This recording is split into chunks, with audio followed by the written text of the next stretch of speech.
Hello all. Well, what are we going to talk about today? It's kind of cloudy, overcast, foggy, drizzly outside, so we'll do the video inside. I wanted to speak up about something that people don't really understand, is that the animals that they keep as companions, such as dogs and cats. Let's just talk briefly about cats. When people have cats in their home, they have a cat box, a litter box. And a lot of people make the mistake thinking they'll just throw what's in the litter box in the toilet. But that couldn't be any more toxic to both humans and anything that lives in the water, like the ocean, rivers, and lakes. Unfortunately, treatment plants here in the U.S. and other parts of the world don't treat cat poo. They only treat human poo. The reason is because of this. This is a horrible toxin, parasite, that really makes it hell to live in the oceans, the rivers, or the lakes. Also, it is bypassed by treatment.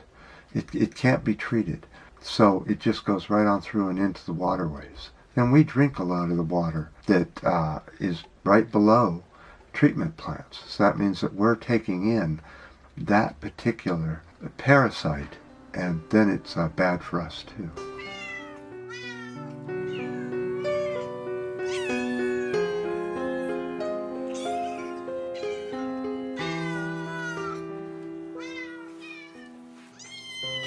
What's the best way to get rid of cat poo? Well, the best way to do it is you put it in a paper bag, dig a hole in the ground, a big hole, put a piece of plywood over it or something, and you just throw everything in the hole in the ground. Now, if you really wanted to do something, after, let's say, a year, you would cover that over with a thin layer of clay, and then you would put dirt over it and plant plants over it.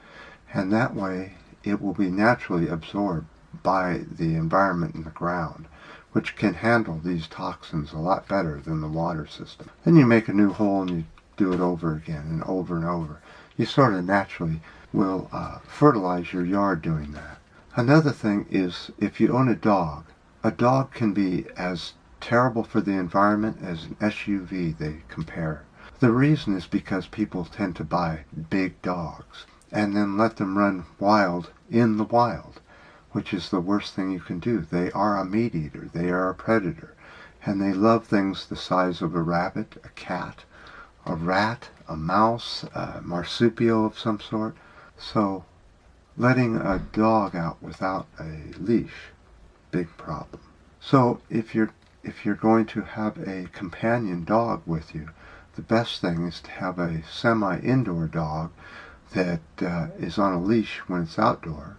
The reason you want a small dog is there's less waste and less requirement for meat. Remember, it is a meat eater.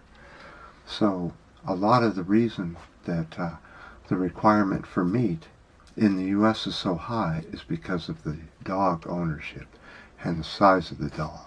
Go small. Think of the environment. Remember the leash.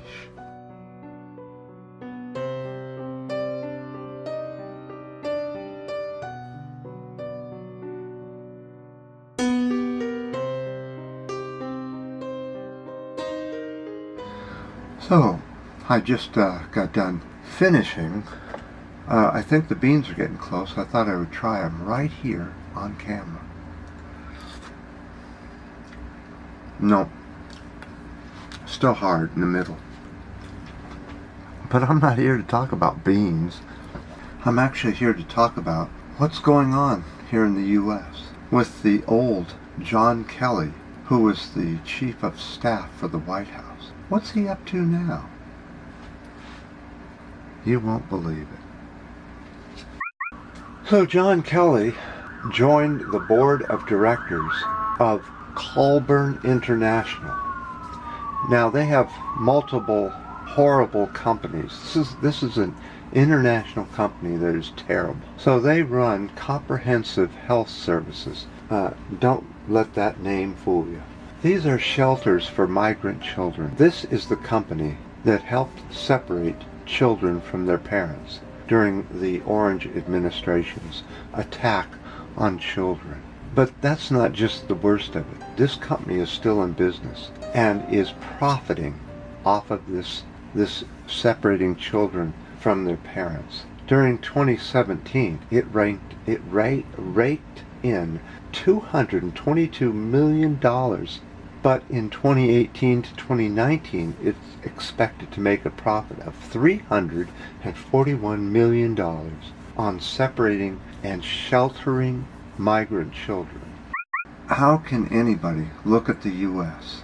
and have any respect for some mob bosses and mob gangsterism that's happening in the U.S., making a profit off of separating children from their parents? The Orange Man, bringing good things to children. Cages, silver blankets that are as thin as plastic, don't heat you up at all, sleeping on the cement. What has the U.S. become? And how much worse? How much worse is it going to get? I can't imagine. Will the people of the U.S. vote in the Orange Man for a second time? I definitely appreciate all the comments on the last videos, the ups and downs, the new subscribers, and until next time.